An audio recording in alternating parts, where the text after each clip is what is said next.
아멘. 할렐루야. 하나님은 살아서 역사하십니다. 하나님이 지금 이곳에 임재하십니다. 할렐루야. 행복의 시작은 예수 그리스도예요. 예수님 안에 기쁨이 있고 예수님 안에 즐거움이 있고 예수님 안에 진정한 평안이 있습니다. 예수님 안에서 형통합니다. 우리 옆 사람에게 예수님 안에서 형통합니다. 예수님 안에서 잘 됩니다. 아멘. 누구나 기쁜 일만 생기기를, 기쁨이 가득한 인생이 되기를 간절히 원하며 살아갑니다.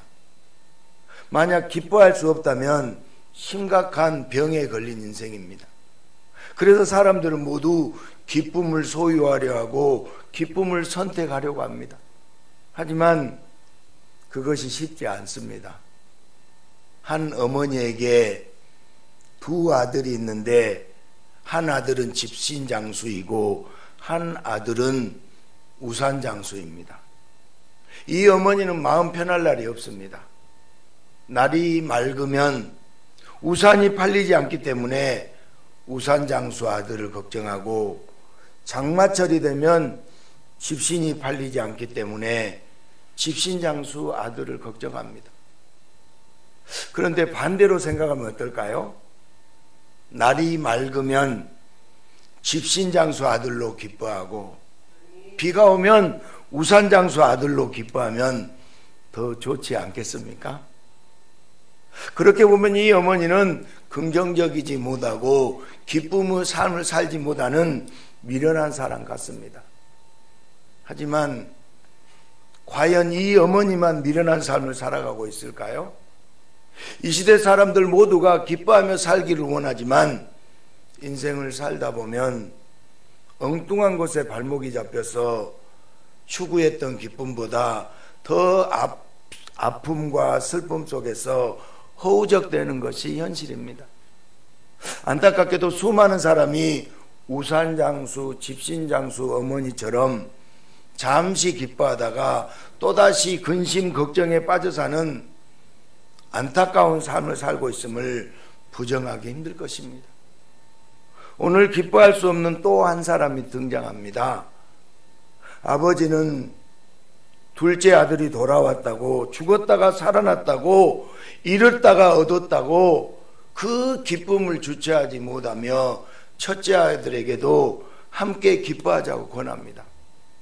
하지만 첫째 아들은 기쁨은 고사하고 몹시 불편해하며 씩씩거리고 화를 냅니다. 지금 첫째 아들의 머리는 복잡하고 심란합니다. 커다란 계산기 수십 대가 머릿속을 휘젓고 있습니다. 왜요? 돌아온 동생 때문입니다. 동생은 이미 자기 유산의 몫을 가지고 먼 나라로 떠났습니다. 다시는 안 돌아올 것처럼 큰 소리치며 떠났습니다. 그렇다면 큰 부자가 되든지 아니면 실패해서 죽어버리든지, 그것도 아니면 아버지가 돌아가신 후에 돌아오든지 하면 계산은 간단하잖아요. 형으로서 용돈이나 조금 주고 관계를 정산하면 끝납니다. 그러나 아버지가 살아계실 때의 상황은 완전히 달라집니다. 아직 아버지가 모든 재산을 관리하기 때문에 둘째 아들에게 다시 큰 돈을 줄 수 있습니다. 둘째 아들이 다 망해서 돌아온 것에 대해서 아버지가 화를 내고 괘씸하게 생각한다면 큰 문제는 없겠지만, 돌아온 둘째 아들을 보고 기뻐하는 아버지의 모습에 첫째 아들은 불안하고 초조합니다. 이미 동생은 자기 분깃을 가져갔고 이제 나머지는 모두 자기 몫이 아닌가요? 그러나 저렇게 돌아온 둘째 아들 동생을 보고 기뻐하고 좋아한다면 아버지는 분명히 자기에게 줘야 하는 나머지 유산 중에서 일부를 동생에게 줄지도 모릅니다. 그래서 첫째 아들은 둘째 아들의 잘못을 아버지에게 신랄하게 지적합니다. 동생이 얼마나 나쁜 인간인지 아버지에게 간절히 호소합니다. 아버지의 귀한 유산을 창기와 말아먹은 놈이기에 다시 동생을 받아들이거나 다시 아들의 위치를 회복한다면 안 된다고 음흉하게 말합니다. 아버지와 둘째 아들의 사이가 갈등으로 갈라지고 틈이 생겨 결국 아버지가 동생에게 한 푼의 돈도 주지 않고 자기에게 돌아와야 할 유산이 그대로 보존되기를 원하고 있습니다. 이것이 지금 첫째 아들이 복잡한 계산 속에서 간절하게 원하는 바입니다. 동생에게 너무한 것 같은가요? 그러나 자기 목을 위해서는 어쩔 수 없지 않습니까? 그렇다면 왜 인간은 이런 불편한 계산을 하며 살아가야 하는 걸까요? 처음 하나님께서 세상을 창조하실 때는 인간에게는 불편함이 가득한 존재가 아니었습니다. 하나님은 인간이 영혼을 볼 수 있고, 뭘 본다고요? 영혼을 볼 수 있고 그 영혼을 사랑할 수 있고 그 영혼을 기뻐할 수 있도록 인간을 창조해 주셨어요. 하나님께서 함께 살아갈 다른 인간, 돕는 배필을 주셨을 때도 인간은 정말 기뻐했습니다. 우리 창세기 2장 23절 말씀을 한번 봐볼까요? 같이 읽겠습니다.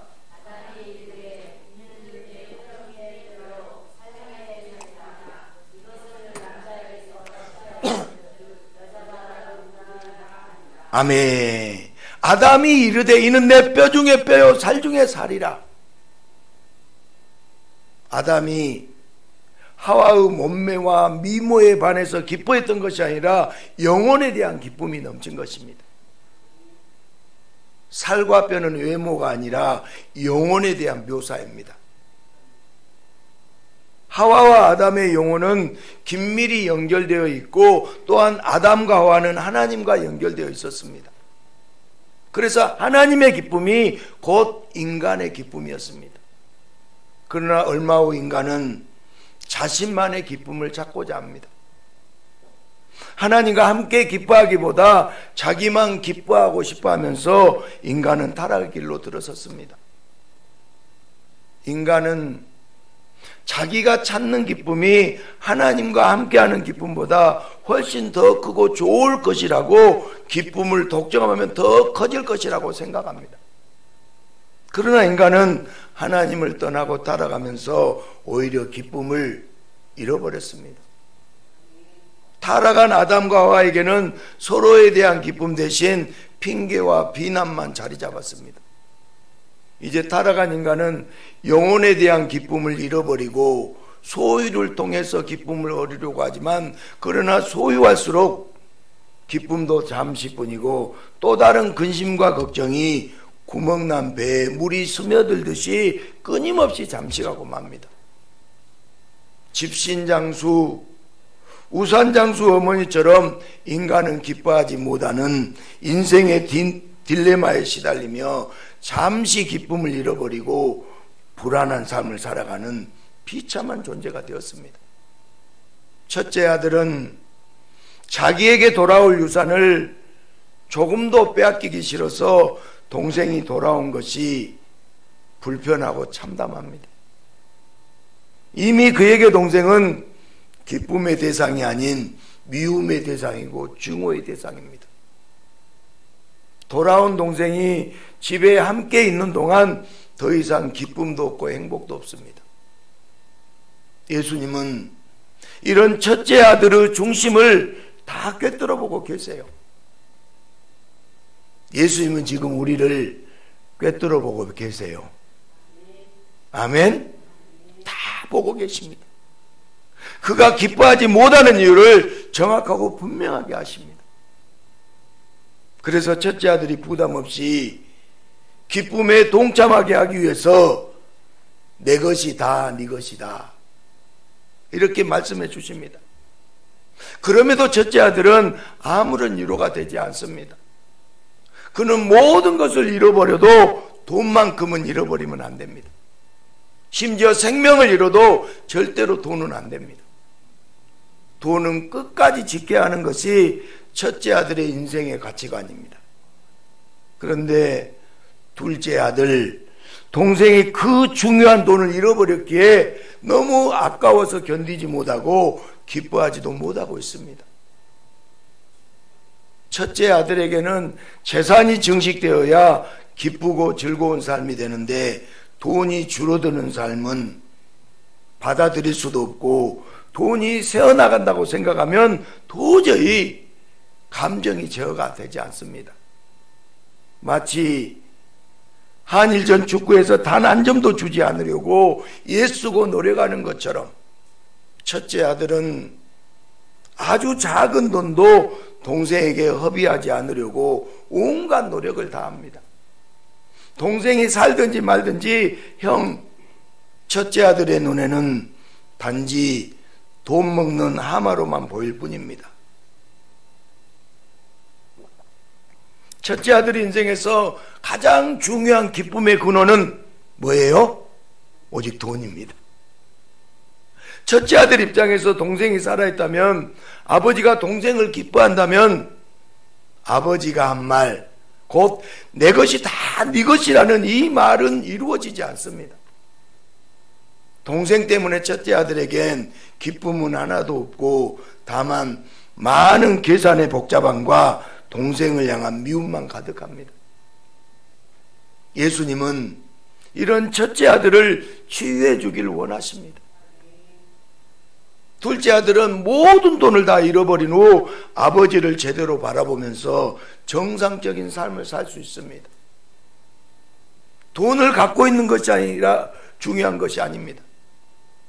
돈을 갖고 있는 것이 중요한 것이 아니라 어떻게 선하게 사용하고 어떻게 관리하는지 그 마음이 중요하다는 사실을, 돈은 단지 살아가는 데 필요한 하나의 도구일 뿐 그 이상도 그 이하도 아니라는 걸 둘째 아들은 깨달았어요.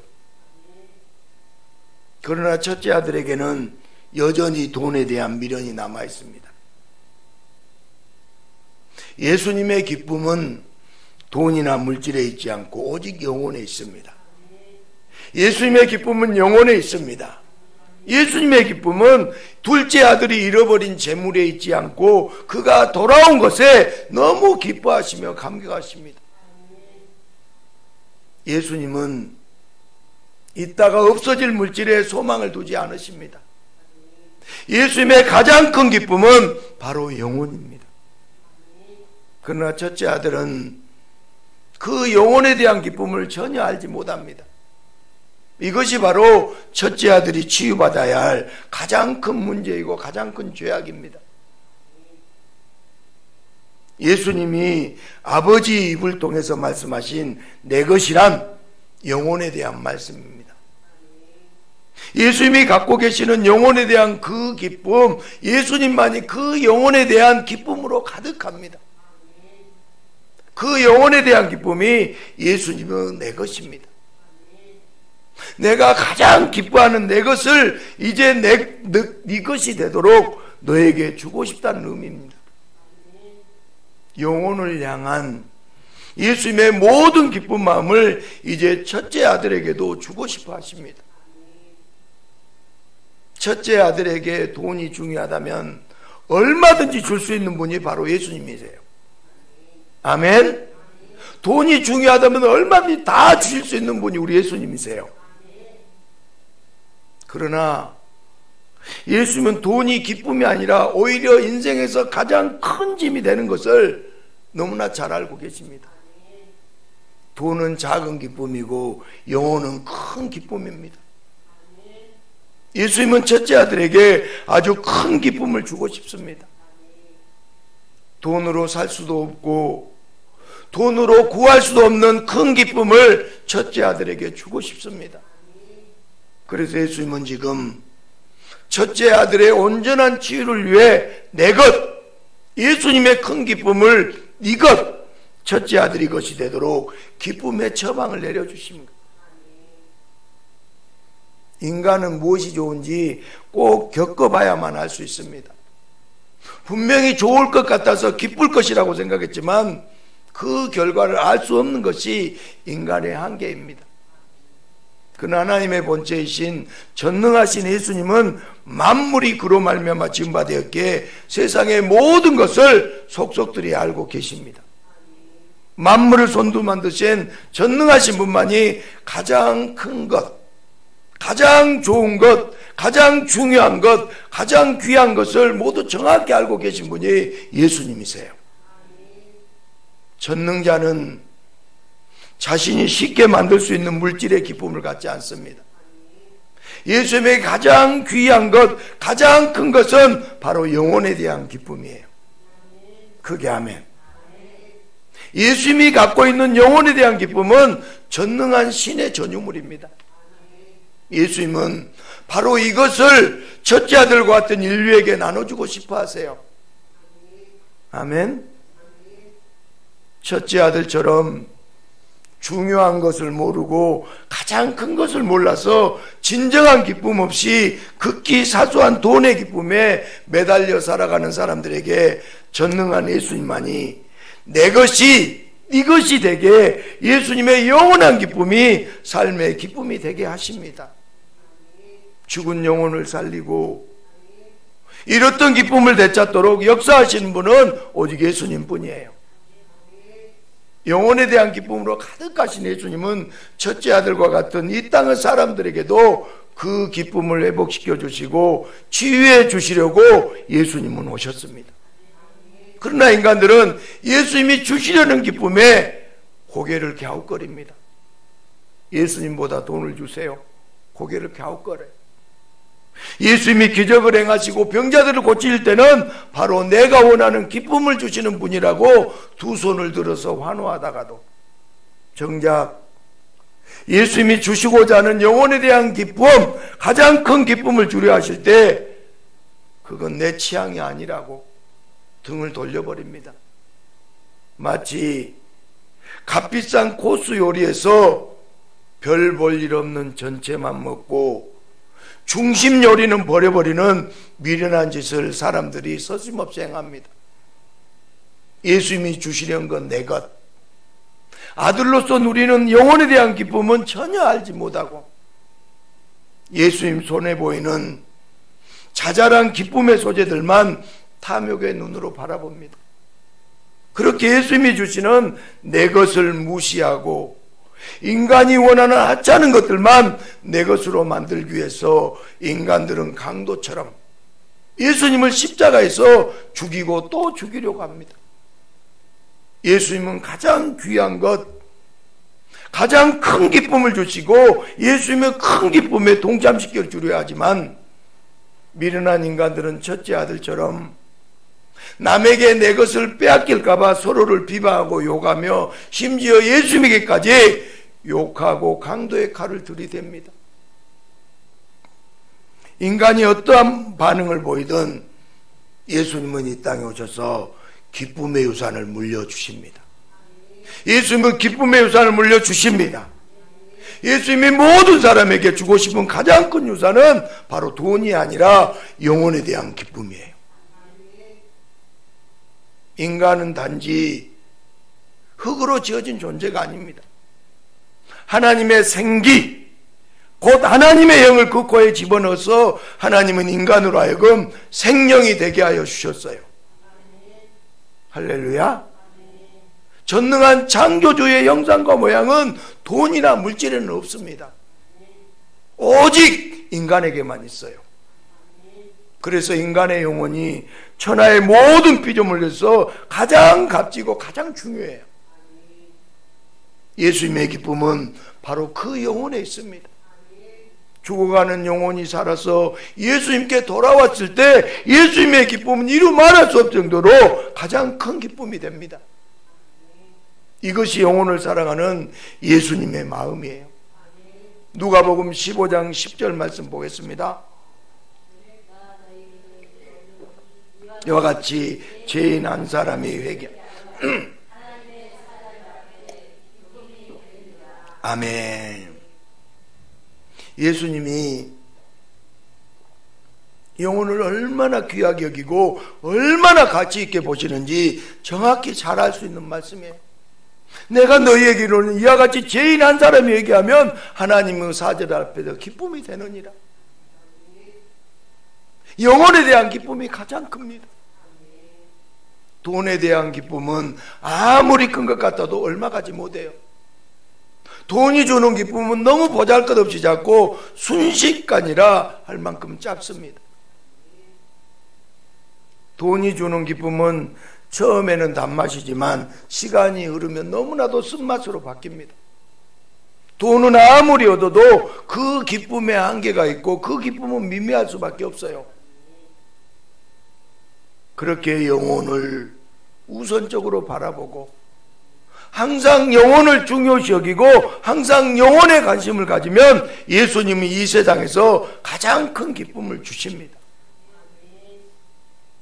예수님은 이 기쁨을 첫째 아들과 같은 이 땅의 모든 사람들에게 주어서 이제 더 이상 누구를 미워하거나 누구를 싫어하거나 돈에 자기 영혼을 팔거나 돈에 자기 기쁨을 빼앗기지 않기를 간절히 원하십니다. 예수님의 내 것은 예수님의 가장 중요한 것, 곧 영혼에 대한 가치이며 영혼에 대한 재산입니다. 이 영혼의 중요함을 아시기에 예수님은 모든 걸 다 잃고 돌아온 둘째 아들이라 할지라도 그 영혼이 돌아왔기 때문에 너무나 기뻐하고 너무나 즐거워하십니다. 그리고 예수님은 첫째 아들 같은 인간들에게 예수님에게 있는 모든 영혼에 대한 기쁨과 즐거움을 다 물려주어서 진정한 기쁨 없이 죽어가는 병든 영혼을 지금도 이 땅에서 여전히 치유하고 계십니다. 치유는 돈을 바라보는 것도 아니고 돈을 중요하신 것도 아닙니다. 치유는 영혼을 바라보아야 됩니다. 영혼을 중요시해야 됩니다. 아멘.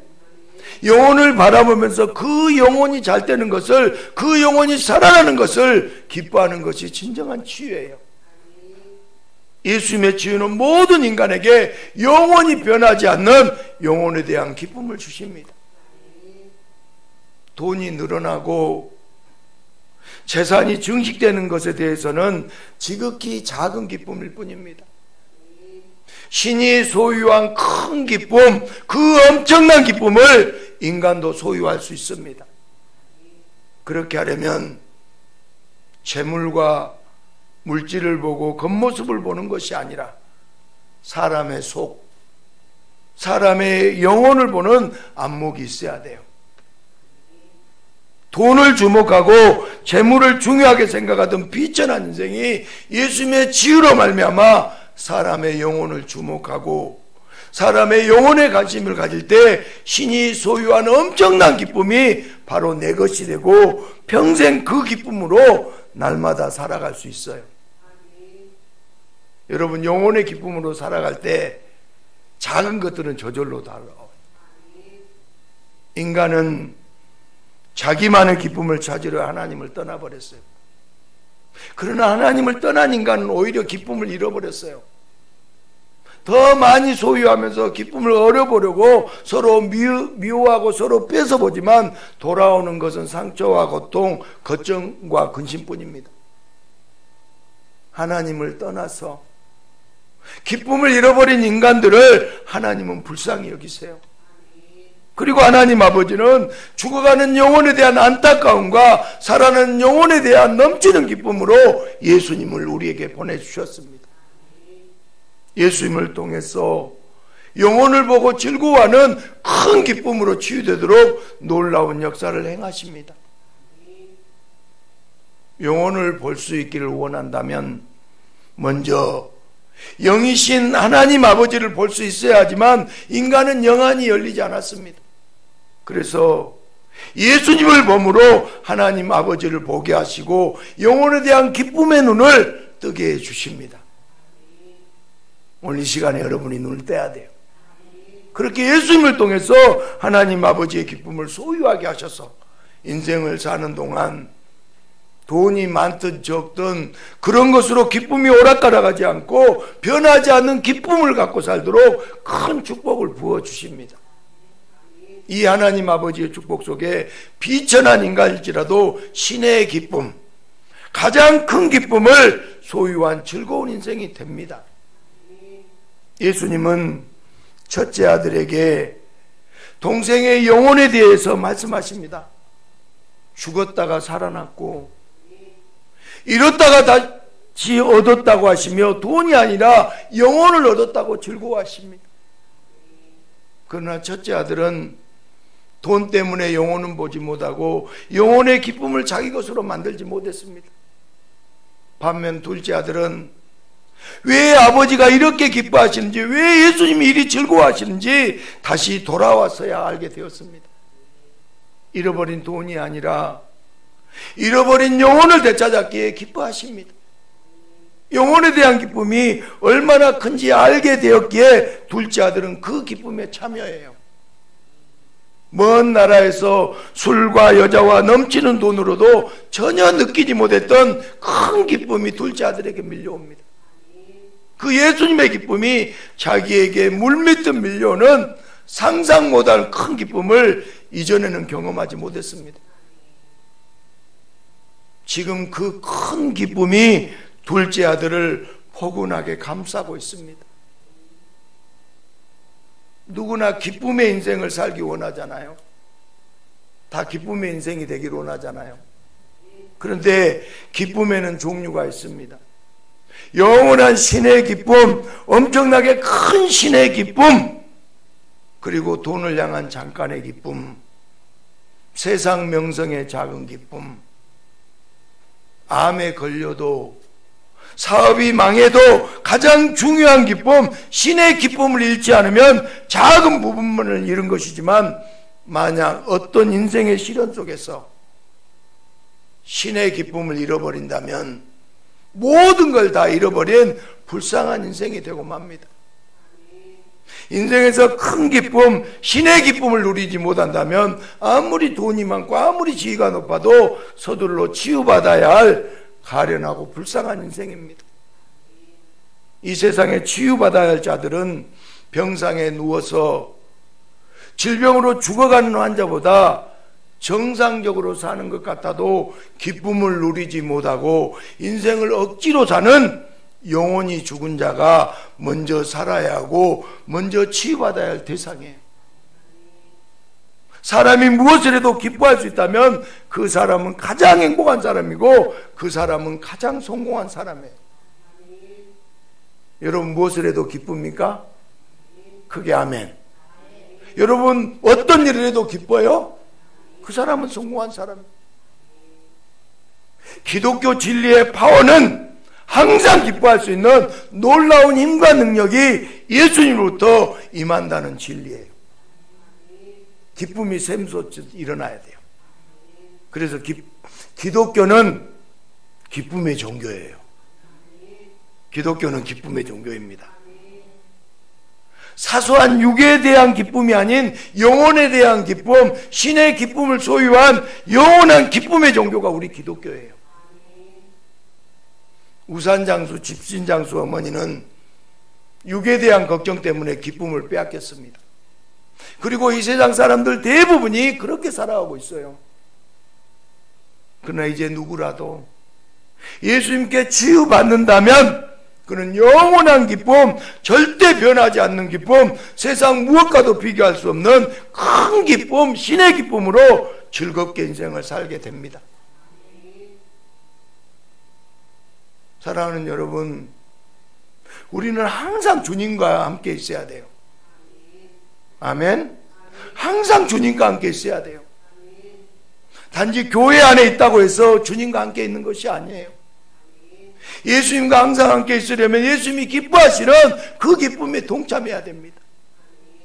예수님은 성도에게 내 것이 다 네 것이 되기를 간절히 원하고 있습니다. 영혼에 대한 예수님의 마음과 예수님의 감정을 우리에게 주기를 원하셔요. 만약 예수님이 주시는 영혼에 대한 생각과 마음을 받아들이지 못하면 아무리 교회 안에 오래 있어도 첫째 아들과 같을 뿐 진정한 성도가 될 수 없습니다. 성도는 예수님의 시각과 예수님의 관점으로 인생을 살아야 돼요. 예수님이 기뻐하시는 것을 함께 기뻐하고 예수님이 싫어하시는 것을 함께 싫어하는 자가 바로 치유받은 성도예요. 성도가 영혼을 보지 못하고 영혼의 기쁨을 알지 못한다면 그는 첫째 아들처럼 병들어 죽어가는 중입니다. 그러나 성도가 첫째 아들의 병을 앓고 있어도 예수님은 다시 큰 기쁨을 주어서 성도를 치유하기 원하십니다. 예수님께 치유받고 예수님으로부터 영혼에 대한 기쁨을 상속받은 자, 바로 그가 저와 여러분이에요. 내 것, 예수님의 기쁨과 네 것, 나의 기쁨, 어떤 기쁨을 원하십니까? 진정한 큰 기쁨은 어디에서 나와요? 예수님에게서 나옵니다. 진정한 큰 기쁨은 예수님에게서 나옵니다. 그리고 예수님의 기쁨은 영혼에 대한 기쁨이에요. 이제 우리 모두 예수님의 기쁨을 소유해야 합니다. 돈을 다스리는 자는 짧고 작은 기쁨으로 인생을 살아가지만 영혼을 다스리는 자는 평생을 큰 기쁨으로 살아갑니다. 어린 자녀들이 자라나면서 점차 눈이 뜨이게 됩니다. 그런데 돈에 대한 눈, 물질에 대한 눈, 사람의 외모에 대한 눈을 먼저 떠서는 안 돼요. 이런데 눈을 먼저 뜨면 고통과 아픔, 짜증과 미움이 먼저 몰려와서 인생이 힘들고 어려워집니다. 자기 인생을 미워하고 싫어하며 자살의 유혹까지 받게 됩니다. 먼저 어린 자녀들이 영혼에 대한 눈을 떠야 됩니다. 사람의 마음을 볼 수 있는 눈, 사람의 영혼을 볼 수 있는 눈, 예수님의 볼 수 있는 눈을 먼저 떠야 돼요. 예수를 먼저 보세요. 어떤 영혼이 죽은 영혼인지, 어떤 영혼이 살아있는 영혼인지 분별할 수 있어야 기쁨을 얻을 수 있습니다. 영혼이 죽어있는 그런 사람들의 생각을 가지면 자기 영혼도 죽게 돼요. 그러나 영혼이 살아있는 그런 사람들의 생각을 가지면 자기 영혼도 삽니다. 예수님을 구주로 고백하고 그분이 원하는 것을 따라가는 자가 바로 살아있는 자입니다.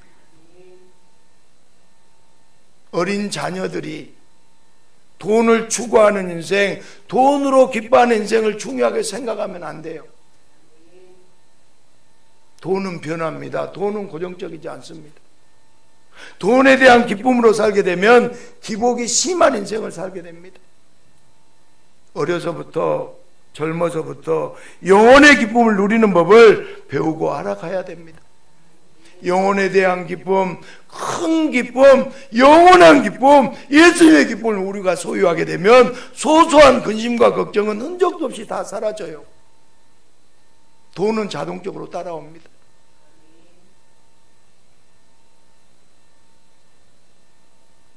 제가 지난달에 이 손톱만한 나사못에 자동차 펑크가 나더라고요. 펑크 날 때 나사못에 펑크 나요. 그런데 커다란 탱크의 밖에는 이 나사못도 납작하게 눌려버리거나 완전히 부서지고 맙니다. 예수님은 우리의 삶을 큰 기쁨으로 인도해 주기를 원해요. 큰 기쁨을 상속해 주기를 원하십니다. 그렇게 예수님의 기쁨을 상속받고 신의 기쁨을 누리는 자, 큰 기쁨으로 살아가는 자가 우리가 되기를 간절히 소망합니다. 우리는 예수님의 기쁨을 상속받은 자입니다. 그렇다면 우리도 다음 세대에게 값진 유산을 물려주어야 됩니다. 아이들에게 어른들이 물려줄 가장 큰 유산은 바로 인간의 영혼을 사랑하고 기뻐하는 안목과 시각입니다. 예수님의 기쁨, 신의 기쁨, 큰 기쁨을 가지고 살 수 있도록 해 주어야 됩니다. 사람의 행실과 말이 아니라 그 내면과 영혼을 볼 수 있는 그런 안목과 시각을 아이들에게 가르쳐 줘야 돼요. 그 영혼이 죽어간다면 아무리 돈은 많이 있다 하더라도 불쌍히 여길 수 있고, 그 영혼이 다시 살아나면 아무리 가진 것이 없고 죄를 많이 지었어도 기뻐할 수 있는 그런 큰 유산을 아이들에게 주어야 됩니다. 아이들이 커서 부모에게 효도하기를 원한다면 어려서부터 영혼이 잘 되고 영혼이 살아나는 것에 대한 큰 기쁨, 예수님의 기쁨을 부단히 심어줘야 돼요. 부모를 돈으로 보게 되면 그 부모가 돈을 주지 않고 그 부모가 돈이 없을 때 미워하는 대상이 되고 무시하는 대상이 됩니다.